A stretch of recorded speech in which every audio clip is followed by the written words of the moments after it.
Hey Mixies, welcome back to a new track. If you're new, welcome. Go ahead, sit back and relax because we're doing color and install. We are reusing hair, so we have some cut up pieces in a total of 3 bundles. The lightener that I'll be working with today is the Iron Charcoal Flash. I separated my bundle into 2 sections depending on how much blonde you want. I was feeling real bold, real froggy, so the bigger section is going to be blonde for me, but you can adjust it 50-50, 40-70, however you want to do it. Did I say 40-70? Ooh, 30-70. I promise I'm really good at math, don't judge me. The measurements for my mixture was 2 scoops of the lightener, and then I did 4 ounces of developer. That's a 1-to-2 ratio. Now I use 40 volume developer. I do not recommend that. This lightener is strong and my bundles were smoking. They were almost left for dead, so I recommend 20 or 30 for a more controlled lift and not a wildfire. You want to apply the lightener all over this section. You want to break it up into subsections. Make sure everything is fully coated and saturated because you do not want a patchy blonde. I wrapped it up and it took about 30 minutes for this hair to lift and process. Once it lifted high enough, I washed it out really good, and then I went ahead to proceed to the toner, which I use Wella T27. The instructions call for a 1-to-2 ratio, which is 1 full bottle, and I measured 2 pours of 20 volume developer in that same bottle. This is the level that my hair reached after just 1 take of the lightener. I applied the toner all over that lifted side, making sure it's fully saturated and every strand gets toned. I let that process for 30 minutes and washed it out, and then proceeded to do the non-lifted side of our bundle using Wella 8N. Using a 1-to-2 ratio, the tube was 2 ounces. I mixed in 4 ounces of 20 volume developer. We are now done with those 2 bundles. Remember, we just did that trick to only 2 bundles, and that's going to create the highlight effect. For the closure and those cut up pieces and the rest of that bundle, we're going to do all brown. I apply lace gel all over the closure to protect it. You could use Got2b if you have that. And I just went in with my edge brush around the root area just to be very careful. I like to use an edge brush because it's small. And on the rest of the hair, I just use my applicator to apply the color. I repeated the same steps to the other side of the closure, and that is how we got the color. And when the bundles are opened up, you should have nice chunky highlights. I like to prep my closure off of my head just so it can be ready and easy to install. So I went ahead and carved out the part I wanted. I went for a curve type of part. Once I had that nice and separated, I went ahead and plucked my part. You're basically just trying to clear the path, make sure there are no knots in the center of that part. For the hairline, I plucked the left side. That's the side that will be mostly exposed. And all I did was pluck in a vertical motion. You want it to look like the teeth of a comb. That's the easiest description I can give you, is the teeth of a comb is what the hairline should look like. And I did not bleach the knots. I never do. I feel like it looks unrealistic and nobody part is that color, so I do not bleach my knots. Alright, now we're moving on to the foundation and mold. And I almost forgot what my hair looked like under this scarf. It was a little shocked. But I have about 4 braids, 2 perimeter braids, and I kept the top nice and flat so that we can have a nice flat install. But this is what my braid pattern is looking like. I'm using 2 caps, an HD brown cap and a black cap. I apply my HD brown cap first, leaving a little edges around on the side. I apply a spritz in just the area where the 2x6 closure will be, so just about 2 inches.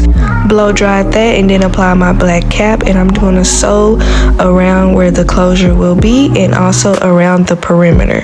This is just to ensure that nothing moves when I cut the caps and everything stays in place.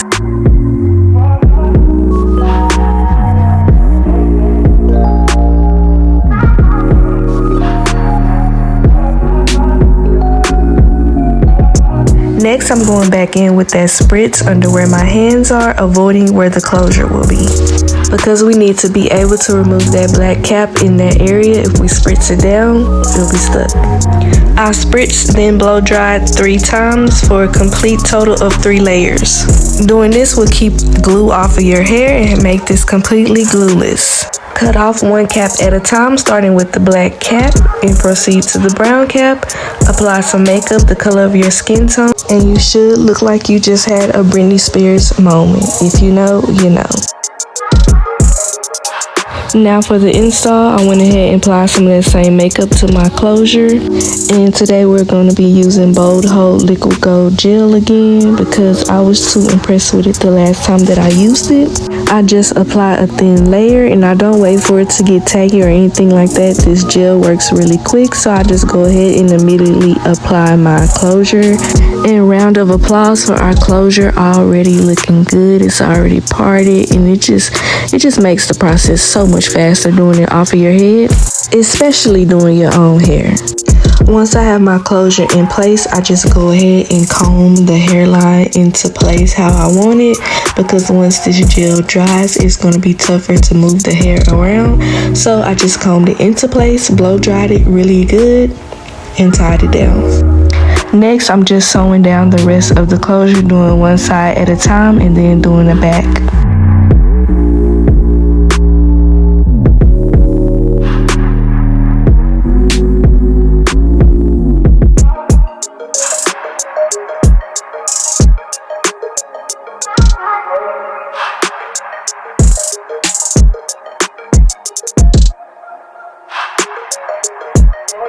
Alright, do y'all see how bum that looks?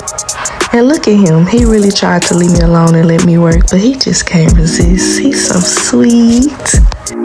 That's my man right there. But no, seriously though, y'all. The bowl hole, all I did was put the band on. I haven't even melted it yet. And do y'all see how it's looking before the melt? And this is gel. It's not even glue. Are you serious? I was definitely late to the party on this product, but I'm so glad I arrived. If y'all want some bowl hold, I have a discount code in my description. Alright, so I did apply a little bit more makeup, and I'm just going in with some spritz just to melt this even further, even though it really don't need it. Apply my band, and now let's get to work on installing these bundles. So I'm going to go ahead and braid my closure up out of the way. So for side part track placement, I came up with NMM. From your ear down is your nape area, then you have your minor and your major. I place my tracks from left to right in the nape area until I get to my ear. Then I go left to right until the whole minor side is complete. Once the minor side is complete, you should stop about here on the major side, and you only have a little bit of the major side left over to fill in. When doing your own hair, it's all about feel, not really seeing. As you can see, I don't have a mirror. I'm just using my fingers to feel where the previous track has been placed, so I can kind of feel where to apply my next track. So it's all about touch and feel when you're doing your own hair for real, because you really can't see your head, if we're being honest. I low-key want to do a video where I'm not looking, do a complete install without looking. Would y'all want to see that? Would that be interesting? Let me know in the comments. It could be like a challenge. But anywho, I applied 4 brown tracks in my nape. Then I went in with the bundles that are blonde and brown. And then I went in with those brown pieces of tracks towards the top. And of course the closure is brown, because I wanted it to be brown and then highlights peeking through. Because baby, when we do those layers, oh, it's the blonde, and it's gonna peek through so good. Just wait. Go ahead and comment fire right now. Alright, so I think we've made it to the most exciting part, which is the layers. And we're going to do 3 cuts. The first initial cut is just going to be a face framing cut. Cut at a diagonal on both sides. Your dominant side will be the hardest side to cut, so just get in a position that feels comfortable to you. I'm going to cut at this angle all the way down till I can't anymore, and then I'm going to switch my angle to cut the rest.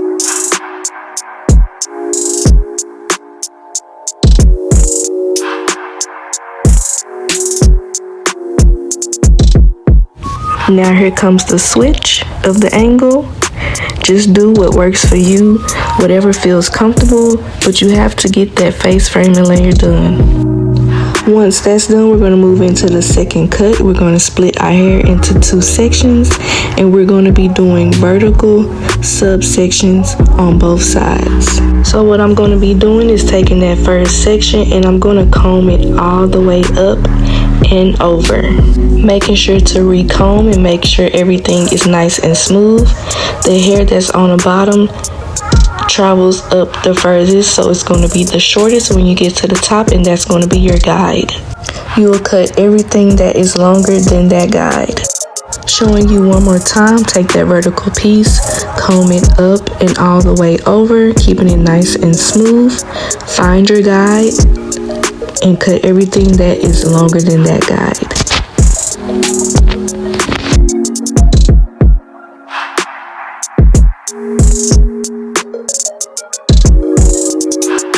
And that's the first subsection, and it should fall where you can see those layers already forming. Moving on to the next subsection, I'm going to do the exact same thing, bringing it up and over my head. Once you find your guide, you can bring the hair down eye level and then cut it just so you can see better.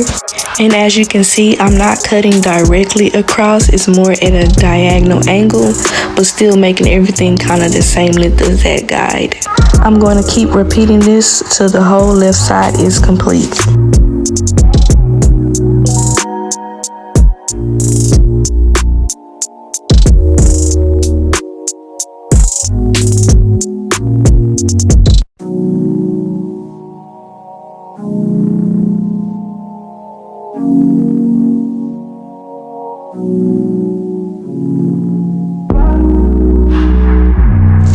The left side is complete and you can already see the layers starting to form. We're going to move on to the opposite side, starting with the bang area, pretty much doing the same thing up and over, and you will see once it falls how effective this cut really is. And look at that, it has so much shape without even being curled. That's how you know you have a good cut on the way.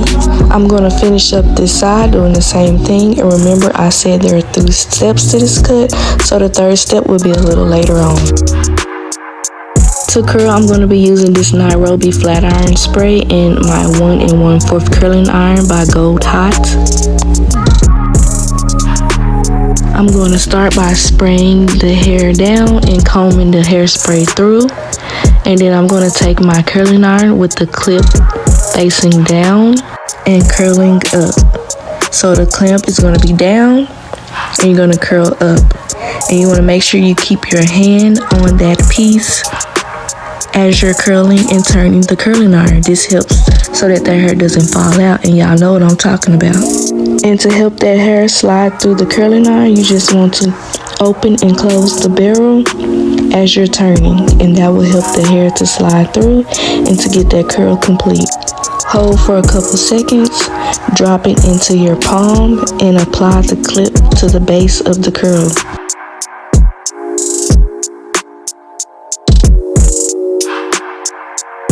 One more time, the clamp will be facing down, and you're going to throw that hair back. Grab on to that hair and hold on to it as you're spinning the curling iron, opening and closing the clamp to make the hair slide through smoothly.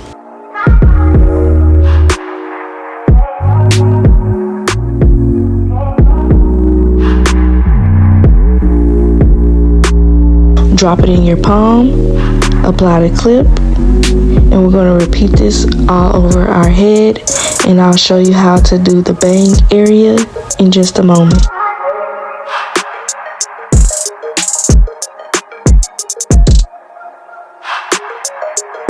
So everything is curled, flipped up. The bang area, I'm going to curl under. I'm sorry I don't have a clip right here, but you are going to see me curl it again in a little bit. The way you curl the bang is very important, so just bear with me. I'm going to show you, I promise. To take down the curls, all I do is flip the curl backwards and then drop it.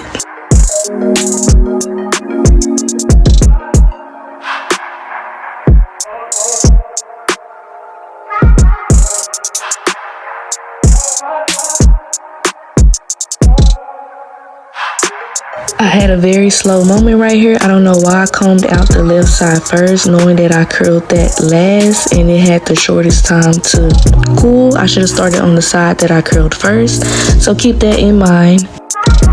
But now we are just in the styling phase, so I'm just going to comb everything out and get some shape forming, curl anything that needs to be recurled.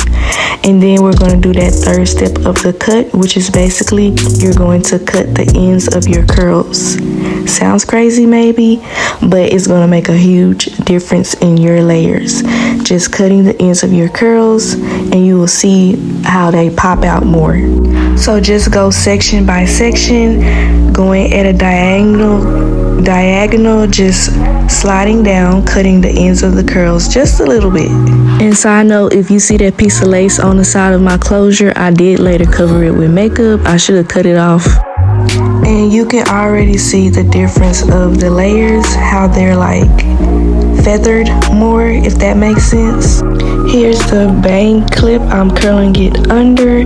That's the trick to get that swoop effect that you see on the ground. Right here you can see a disconnect in the cut, how this piece is shorter than the rest. So we're just going to blend that in just so it can be nice and connected. Now our bang has cooled down, so I'm going to go ahead and take that down, flipping it back. And we're just going to comb it out, and it should be nice and flipped and layered. And it has that S shape. That's how you know you have the swoop effect going on. And you're going to see me pulling on my layers. I'm literally pulling and feathering them out just so it can be more exposed and more fluffy and really have that heavy chop layer effect. It was at this moment, that hair done feeling that we love so much, yeah, she was activated right then. But I'm just doing my last and final touches. Styling your curls is all about manipulation and just getting the hair to do what you want it to do, getting it perfect, getting it in place. And the final result is going to show all the effort that you put into it. And as you see, we are looking fabulous. The layers are nice and fluffy, just how I like them. I really feel like this is giving Detroit hair. Is it? If anybody is from Detroit, let me know. Is this how they do their hair in Detroit? Because I be trying to mimic it. And I feel like they're very fluffy and very feathered, like the girls in the D. And this is how a closure looks without the knots being bleached. I feel like this is how my scalp actually looks instead of orange, brassy, whatever. I don't care how much you tone it, it's still not going to give real scalp. That's just my opinion. And if you wanted to pop a little bit more, you can put some makeup, the color of your scalp, on it just to make it pop just a little bit more. But as you can see, it's looking real natural and real realistic. But that is the end of this tutorial. Leave some pink hearts so I know that you made it all the way through this video. Thank you for bearing with me. I know it was kind of long, but I had to give y'all the details so y'all can slay y'all installs. And y'all send me some styles that y'all want me to do. I have a form on my Instagram. It's called Inspo to Slay. You can send me anything you see on TikTok, anything you see on Instagram, Google, Pinterest. Send me y'all pictures of things that y'all want me to see and figure out. I will figure it out for you how they did it. That's what I be doing for myself. So send me those pictures, y'all. Until next time, I'll see y'all in the next video. Love you guys. Bye.